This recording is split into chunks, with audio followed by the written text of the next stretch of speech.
In this video, I will show you how to quickly and easily increase the size of your opened position on the platform Phemex. If you want to get the best sign-up bonus possible on Phemex, make sure to go down to the video description and click on the first link. You will get to exactly this page right here, and you can get up to $4,800 of welcome bonuses. As you can see up here, I'm currently using the demo trading feature. I highly recommend you, after you've signed up, that you first try out the features on the platform by going up here to contract and then down here click on mock trading. Then you will get to this demo trading platform.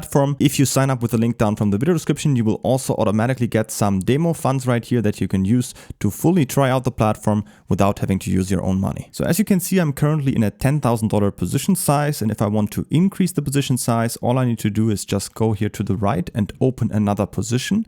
And the amount I enter right here won't be created with a completely new separate trade, but instead it will be just added to the existing trade.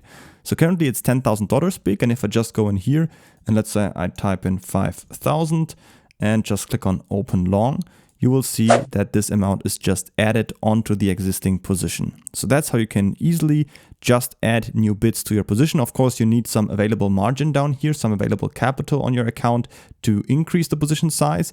If you don't have that, you could of course still increase it by increasing the leverage first, and then after that open new bits of your position and add them to the existing position. So that's also a second option. If you're interested in that, make sure to check out my channel. I have a separate video on that. But generally, by just opening new positions, those will be added and increase your existing position. Don't forget to create an account by using the link down from the video description to get up to $4,800 of welcome bonuses. And if you have any other questions, feel free to ask them in the comments.